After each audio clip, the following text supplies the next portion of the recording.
वालेकुम BSc ADP part 1। आज हम लोग कैलकुलस विद एनालिटिक ज्योमेट्री का चैप्टर नंबर 7 है प्लेन कर्व्स पार्ट 2। ठीक है, बुक से देखेंगे हमारे पास है chapter number 7 plane curves part 2। इसमें हमने इसको डिस्कस करना है। ठीक है, स्टार्ट तो हम लोग करते हैं एक्सरसाइज 7.1 से, लेकिन जो एक्सरसाइज 7.1 है उसके हमारे पास समझ लें कि दो पार्ट्स हैं। ठीक है, एक पार्ट है हमारे पास क्वेश्चन नंबर 1 से 12 तक, और सेकंड पार्ट है हमारे पास क्वेश्चन नंबर 13 से कहाँ तक 22 तक। तो इनमें से इन दो पार्ट्स में हमारे पास पहले 12 क्वेश्चंस में टेक्निक वही यूज़ होगी, और जो क्वेश्चन नंबर 13 to 22 है उसमें टेक्निक एक यूज़ होगी। ठीक है, तो जो क्वेश्चन नंबर 1 to 12 है इसमें जो टेक्निक यूज़ होगी इसको अभी हम डिस्कस करते हैं। ठीक है, सबसे पहले वो कहेगा कि आप एसिम्प्टोट्स फाइंड आउट करो। ठीक है, अब हमें पता नहीं होगा कि एसिम्प्टोट्स क्या हैं, तो हम फाइंड आउट कैसे करेंगे। तो अब हम देख लेते हैं कि एसिम्प्टोट्स हमारे पास क्या होते हैं। ठीक है, अगर हम डिफाइन वाइज देखें तो हमारे पास ये होगा कि a line which passes near the curve but does not touch. ठीक है, ऐसी लाइन जो कर्व के पास से गुजरे लेकिन उसको टच ना करें। ठीक है, अगर हम इसकी डेफिनेशन पे जाएं, और अच्छा, तो एक लाइन हमारे पास जो पास करे नियर द कर्व, कर्व के पास से लेकिन उसको टच ना करे। अब ये कैसे होगा, अब इसको हम देख लेते हैं। देखिए हमारे पास हमने कुछ कार्टियन एक कंपोनेंट लिया, यानी एक वाई एक्सिस, इसका प्राइम, एक्स प्राइम और एक्स एक्सिस, हमने कार्टिशियन कंपोनेंट्स लिए हैं। और इसमें हमने क्या किया है कि हमने कुछ लाइनें लगाई हैं, कर्व्स लिए हैं और कुछ लाइनें ली हैं। ये तो हमारे पास हो गई कर्व्स, ये भी कर्व है, ये भी कर्व है, ये भी। ठीक है, ये तो हो गई हमारे पास कर्व। और ये जो है हमारे पास, ये हमारे पास लाइन है, इसकी एक ये लाइन ली है और एक ये लाइन है। हमने इन तीन लाइनों को डिस्कस करना है। ये समझ लें कि हमारे पास क्या है, तीन टाइप्स के एसिम्प्टोट्स हैं। ठीक है, अब देखें ये हमारे पास लाइन है, कर्व के बिल्कुल पास से यहाँ से गुजर रही है, लेकिन ना इस कर्व को टच कर रही है ना इस कर्व को। ये लाइन है वो इस कर्व के पास से गुजर रही हैं लेकिन इन कर्व्स को टच नहीं कर रही। या फिर ये लाइन देख लें, ये इस कर्व के पास से गुजर तो रही है लेकिन इस कर्व को टच नहीं कर रहे। तो हमारे पास ये जो लाइन है, ऐसी बिल्कुल लाइन्स, इनको हम कहते हैं, ये हमारे पास एसिम्प्टोट्स हैं जो नियर द कर्व्स तो हमारे पास करें लेकिन वो उनको टच ना करें, तो उसको हम क्या कहते हैं, एसिम्प्टोट्स। ठीक है, अच्छा देखिए हमारे पास अब हमने ये आरडी तिरछी लाइनें तो बता दी हैं कि हमारे पास एक ये लाइन होगी, एक ये लाइन होगी, एक ये लाइन होगी, इनको हम एसिम्प्टोट्स कहेंगे।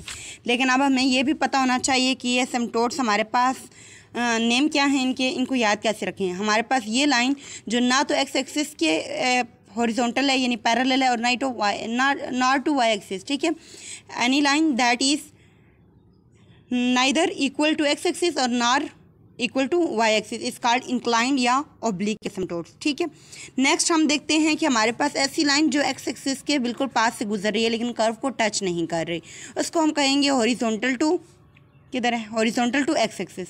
और ऐसी लाइन जो हमारे पास वाई एक्सिस के पास से गुजर रही है लेकिन किसी कर्व को टच नहीं कर रही, उसको हम कहेंगे horizontal to Y axis. Horizontal to x axis, horizontal to Y axis, और any line that is neither parallel to x axis और nor parallel to Y axis is called inclined या ऑब्लिक एसिम्प्टोट्स। ये चीज़ समझ आ गई। हमारे पास ये तीन किस्म के एसिम्प्टोट्स हैं, एक इंक्लाइंड एसिम्प्टोट्स है, ऑब्लिक या इंक्लाइन। ठीक है, सेकंड है हमारे पास हॉरिजॉन्टल टू एक्स एक्सिस और हॉरिजॉन्टल टू वाई एक्सिस।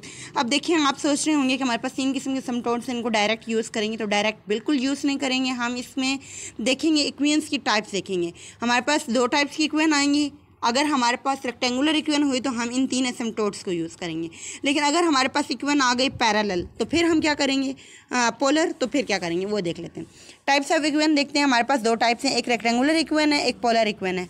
अब सबसे पहले हम डिस्कस करते हैं पोलर इक्वेशन को, क्योंकि इसका हमारे पास अभी फ़िलहाल पहले 12 क्वेश्चन में कोई काम नहीं है, इसको डिस्कस कर लेते हैं फिर आगे देखेंगे। पोलर इक्वेशन हमारे पास क्या होती है, ऐसी इक्वेशन जिसमें हमारे पास क्या चीज़ें दो इन्वॉल्व हो, आर इन्वॉल्व हो और थीटा इन्वॉल्व हो। ऐसी दो इक्वेशन, ऐसी एक इक्वेशन जिसमें हमारे पास इक्वेशन में इन्वॉल्व हो आर एंड थीटा, उसको हम कहते हैं पोलर इक्वेशन। फॉर एग्जांपल हमारे पास इक्वेशन दी हुई हो R N sine theta N, sine N theta is equal to A की पावर एन। ठीक है, अब यहाँ पे हमारे पास एक ये आर इन्वॉल्व है और एक ये थीटा, इसमें हमारे पास ना एक्स कंपोनेंट है ना वाई कंपोनेंट है, उसको हम कहते हैं क्या, आर एन साइन थीटा वाली जो इक्वेशन होगी या आर एन थीटा, ये चीज़ें यूज़ हों उसको हम कहते हैं पोलर इक्वेशन। इसको हम इंशाल्लाह डिस्कस करेंगे question number 1 13 to 22, question number 13 से लेकर 22 तक हम इस इक्वेशन को डिस्कस करेंगे। अब हमने जो पहले क्वेश्चंस हैं, क्वेश्चन नंबर 1 to 12, उसमें हमने डिस्कस करनी है कि इस इक्वेशन को रेक्टेंगुलर इक्वेशन या कार्टेशियन इक्वेशन को। ये हमारे पास कैसी इक्वेशन होती है जो हमारे पास फॉर्म में हो एक्स का स्क्वायर वाई प्लस वाई की power 3 minus 2xy is equal to 0।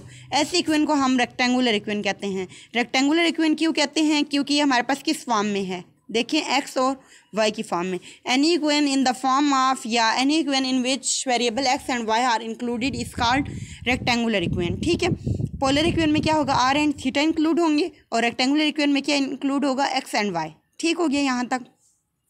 अब अगर हमारे पास ये इक्वेशन दी हुई हो, ठीक है, एक्स वाई की फॉर्म में, तो अब हम इसमें एसिम्पटोट्स निकालेंगे। तो कैसे निकालेंगे? हमारे पास कितने एसिम्पटोट्स हैं? 3। सबसे पहले हम देखेंगे कि ये जो इक्वेशन है इसमें पार कौन सी, हाईएस्ट पार कितनी है। जितनी हमारे पास पार हाईएस्ट होगी उसको हम कहेंगे हमारे पास उतने एसिम्पटोट्स बनेंगे। अब देखें 2 पार इसकी है और 1 पार इसकी है, तो कितने हो गए, 3 पार इधर। ये टोटल है ही कितनी, 3 पार, और ये कितनी है, 1 इसकी और 1 इसकी, ऐड करो तो क्या बनता है, 2 पार। हमने इन वेरिएबल्स एक्स और वाई को नहीं देखना, हमने क्या चीज़ देखनी है कि इनकी पार क्या है। 1 और 1 इसकी है, 2 है, इसकी 3 है, इसकी 3 है। अब देखें इसकी 3 है, इसकी 3, इसकी 2 है। सबसे हाईएस्ट पार क्या है, 3। तो इसमें हमारे पास कितने एसिम्पटोट्स बनेंगे, 3 एसिम्पटोट्स। हो सकता है कि हमारे ये 3 एसिम्पटोट्स पहले यानी हॉरिजॉन्टल टू एक्स एक्सिस से निकल आए। हो सकता है कि ये 3 एसिम्पटोट्स हमारे पास वर्टिकल के साथ मिला के निकल आए, और अगर इन दोनों के साथ ना निकले तो हम कौन सी यूज़ करेंगे, इंक्लाइंड या ओब्लिक। ठीक है, पहले हमने क्या करना, horizontal to x axis, horizontal to Y axis, और फिर इंक्लाइंड या ओब्लिक एसिम्पटोट्स यूज़ करनी है।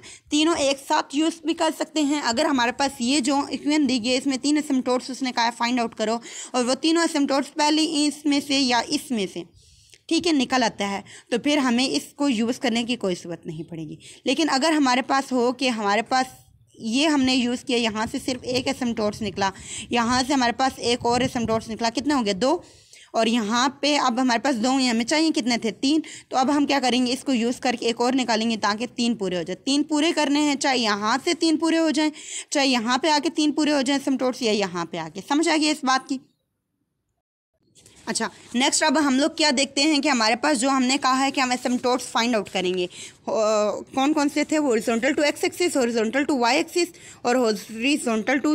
देखिए हमने ये 3 टाइप्स पढ़ी हैं, पहले हॉरिजॉन्टल टू एक्स एक्सिस, दूसरी है हॉरिजॉन्टल टू वाई एक्सिस, और इंक्लाइंड या ओब्लिक एसिम्पटोट्स। ठीक है, जो पहली है हमारे पास ये 2 ये सेम हैं और एक जैसी हैं। ठीक है, हमारे पास इक्वेशन क्या थी, एक दफ़ा एक इक्वेशन लिख लेते हैं, वाई का क्यूब प्लस एक्स का square y minus 2xy is equal to 0। जो भी इक्वेशन हो, चाहे वो जितनी भी मतलब फॉर्म में हो, जिस भी फॉर्म में हो, उसको हमने सबसे पहले इस सिंपल फॉर्म में लाना है। यानी कि बाज़ दफ़ा ऐसा हो सकता है कि आपको यूँ इक्वेशन दे दी जाए एक्स माइनस वाई का whole square is equal to x का स्क्वायर। तो अब हमने इस इक्वेशन को क्या करना है, यहाँ पे स्क्वायर का फार्मूला ओपन करेंगे और इस एक्स स्क्वायर की टर्म को भी इधर लेके आएंगे ताकि इस फॉर्म में इक्वेशन हमारे पास बने।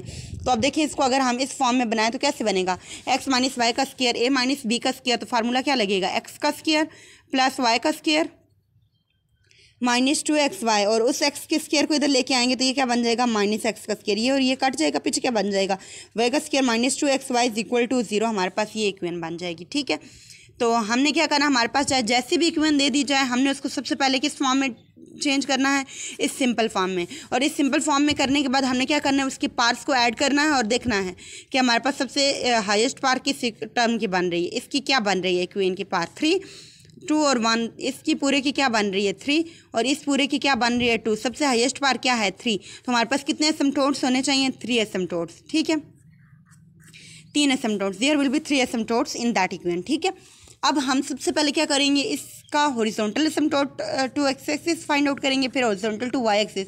और अगर हमारे पास यहाँ से 3 पूरे निकल आते हैं एसिम्पटोट्स, यानी 2 कह दूँ कि यहाँ से एसिम्पटोट्स निकल आए और एक यहाँ से, तो फिर हम किस चीज़ को यूज़ नहीं करेंगे, इंक्लाइंड को यूज़ नहीं करेंगे। लेकिन अगर सपोज यहाँ से एक निकला, यहाँ से एक निकला, या यहाँ से कुछ भी नहीं निकला, तो फिर हमें किसकी ज़रूरत पड़ेगी, इसकी। ठीक है, और यहाँ तक फिर हमारे पास 3 के 3 पूरे हो जाएंगे। और बाज़ इक्वेशन ऐसी होंगी जिसमें हमारे पास ये भी निकाला, ये भी निकाला और ये भी निकाला, इसके बावजूद हमारे पास वो 3 या 4 जितने दिए हुए हैं वो पूरे नहीं हुए, तो फिर वहीं पर छोड़ देंगे, हमारा क्वेश्चन वहीं ख़त्म हो जाएगा, उसका बाकी जो एसिम्पटोट्स होगा वो बनेगा नहीं। ठीक है, अब सबसे पहले हमने देखना है कि हॉरिजॉन्टल एसिम्पटोट्स क्या होगा, हॉरिजॉन्टल टू एक्स एक्सिस जो है वो एसिम्पटोट्स क्या होंगे। तो देखिए हमारे पास हॉरिजॉन्टल टू एक्स एक्सिस में हमने करना क्या होगा, इक्वेशन क्या थी, वाई का क्यूब प्लस एक्स का square y -2xy is equal to 0। इसमें हमने करना क्या होता है कि वो कोफिशेंट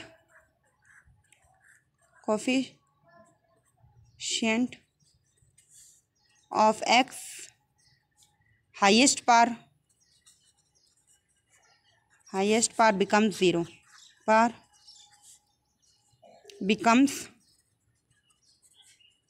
0 ठीक है। अच्छा, इसमें हमने क्या करना है, जो x की हाईएस्ट पार होगी इस इक्वेशन में उसका जो साथ कोफिशिएंट होगा उसको हमने 0 कहना है। देखो हमारे पास यहाँ पे हाईएस्ट पार क्या है, x का स्क्वायर, इसके साथ कोफिशिएंट क्या है y। जब भी हम एक्सिस को लेंगे तो हमने इसके साथ जो होगा, चाहे y हो, 2 हो, 3 हो, जो कुछ भी हो, उसको हमने क्या कहना है कि वो हमारे पास उसका कोफिशिएंट है। और अगर हम y की देखें, हॉरिजॉन्टल टू y एक्सिस को देखें, तो फिर हमने क्या करना होगा, जो y के साथ होगा ना कोई भी वर्ड 1 2 3 या एक्स वाई, ठीक है, एक्स वाई तो नहीं, वाई तो वो खुद होगा ना एक्स, तो उसको हम क्या करेंगे, इक्वल टू 0 पुट करेंगे। यहाँ पे एक्स स्क्वायर है, इसके साथ क्या है वाई, तो वाई इक्वल टू 0। ये हमारे पास आ गया है पहला एसिम्प्टोट्स। ठीक हो गया। हमने जो हाईएस्ट पार थी एक्स की उसको हमने क्या किया, उसके साथ जो कोफिशिएंट है उसको हमने क्या पुट किया, इक्वल टू 0। ठीक है, नंबर तो कभी हमारे पास इक्वल टू 0 हो नहीं सकता, लेकिन वेरिएबल क्या हो सकता है, equal to 0, y is equal to 0। ये हमारे पास आ गया पहला एसिम्प्टोट। नेक्स्ट, जब अब हमारे पास एक निकल आया, हमने कितने निकालने थे, 3 एसिम्प्टोट्स बनाने थे, एक हमारे पास आ गया। फिर हम क्या देखते हैं, horizontal to Y axis, coefficient of y highest power become 0। हमने जो कोफिशिएंट है वाई का, उस वाई का जिसकी पार हाईएस्ट हो उसको हमने क्या बनाना है, 0 बनाना है। देखो हमारे पास इक्वेशन क्या है, ये इसकी पार तो 1 है, ये हमारे पास नहीं, इसकी पार भी y की पार 1 है। यहाँ पे हमारे पास है y की पार 3, सबसे हाईएस्ट पार y की ये है ना, इसके साथ कोफिशिएंट क्या है, कुछ नहीं है, तो मतलब 1 है। 1 इज इक्वल टू 0, क्या 1 0 के इक्वल होता है, बिल्कुल नहीं। इसका मतलब है कि यहाँ से हमारे पास कोई एसिम्प्टोट नहीं आया, देयर इज़ नो एसिम्प्टोट। एक एसिम्प्टोट आ गया, पीछे कितने रहते हैं, 2। उनको हम किस मेथड से सॉल्व करेंगे, ओब्लिक या इंक्लाइंड एसिम्प्टोट से।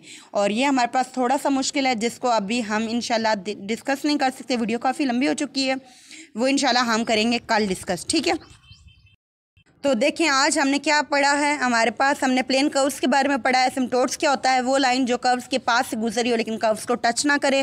फिर हमने कहा है कि हमारे पास 3 किस्म के एसिम्प्टोट्स होते हैं, एक horizontal to x axis, horizontal to Y axis और इंक्लाइंड ऑब्लिक। ठीक है, फिर हमने कहा है कि हमारे पास इक्वेशन की 2 टाइप्स है, एक रेक्टेंगुलर इक्वेशन है, एक पोलर इक्वेशन है।